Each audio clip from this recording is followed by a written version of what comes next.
I ran out of CDs earlier on this trip, so I don't have any CDs to offer you tonight. No one is more sorry about that than me. But how about a big hand for Jonas and Jane? Yeah.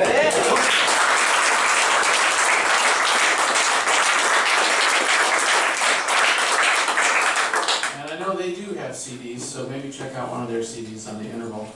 I also have a list back there on that table just inside the door here in the corner where the CDs are, where you can put your name and your email address, and I'll get in touch with you and send you some free music over the internet and let you know what's happening with me, if you're curious.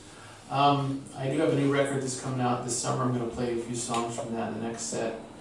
And I think I'm going to leave you with this one, which was inspired by a trip I took to the carnival with my dad when I was about 9 years old.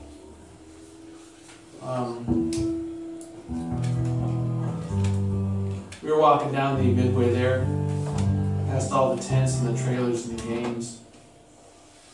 And we came up to this one trailer that had a big painting on the side. The painting was of a giant hand, and sitting in the hand was a little man with a monocle, a top hat, and a tuxedo with tails and a bow tie.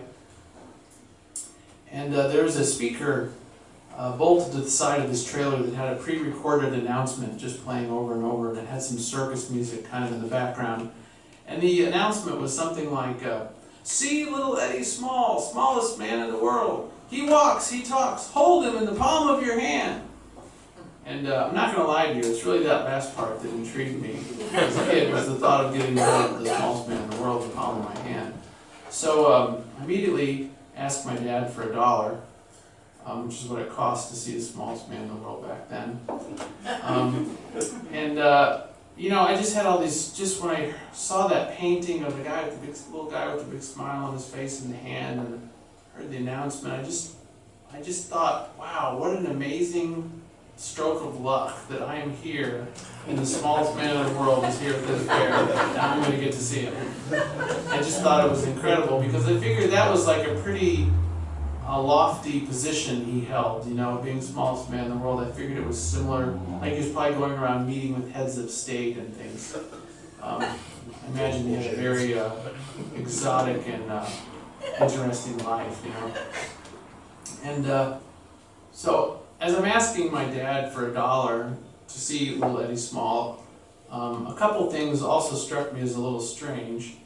One was that my dad didn't want to pay another $1 so that he could also see it. In true dad fashion, he said, "No, you can just tell me about it." And the other thing was that there was no queue, which I found puzzling, but I didn't try to figure that out. I just took my $1 and I went and I paid, and I went up the little stairs and through the curtains into this little trailer room.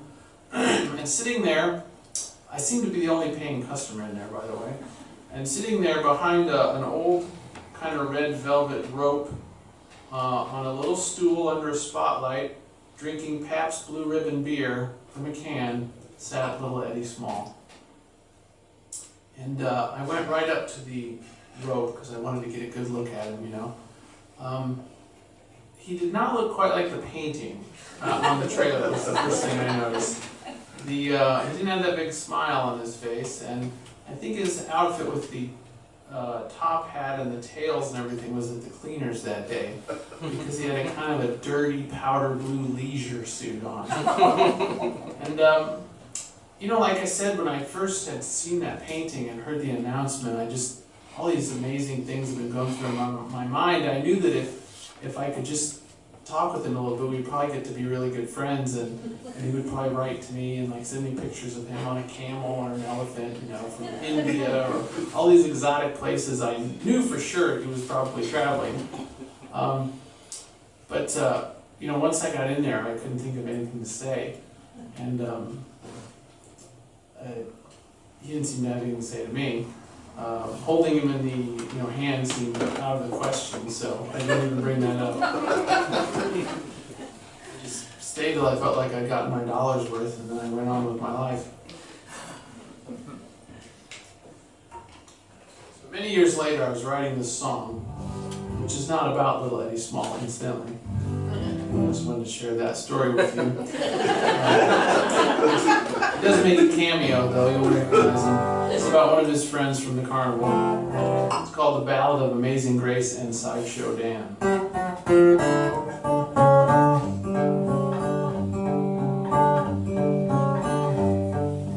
Amazing Grace was a carnival queen, though she never was rich or famous. She traveled the land with Sideshow Dan and his true life freaks of nature. They say that Grace had a giant brain, her IQ was 150. She had tattooed over every inch of her skin, and man, she sure was pretty. She could lift a man with either hand and twirl one in her teeth. She could bend her back like an acrobat and juggle with her bare feet. Amazing Grace, how sweet she was. Well, Sideshow Dan was a hall of a man, and he was crooked as the funhouse stairs. And everyone smiled when he whispered lies about his secret love affairs. Oh, you can bet that Dan was a happy man when Grace walked by his side. She had a face like an angel and a body like a building, and she laughed like a sideshow ride. Dan always promised to take his Grace to sunbathe in Tahiti, where she could lay naked as a jade and display that technicolor body graffiti. Amazing Grace, how sweet she was. And Flying Paul, the cannonball, and the snake man Johnny Hiss, the canine Roy, the dog-faced boy, and Mysterio, the mentalist, well, Leon the giant, little Eddie Small, said they all thought Grace could have been the very first tattooed lady astronaut or U.S. president.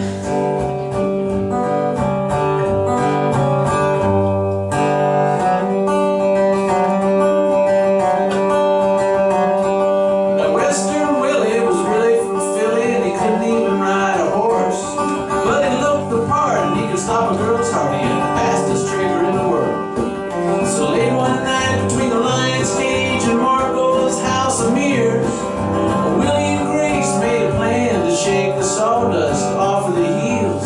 But Grace wasn't content to live in a tent and roam from city to city. So she saddled up the midnight Greyhound bus and she rode away with Willie. Amazing Grace, man, she sure was gone. When Dan asked Flying Paul, the cannonball, and the snake man Johnny Hiss, canine Roy, the dog-faced boy, and Mysterio, the mentalist, well, Leon the giant, little Eddie Small, said they all hadn't seen a thing. And Gypsy Jill said she'd like to help, but her ball was on the blings.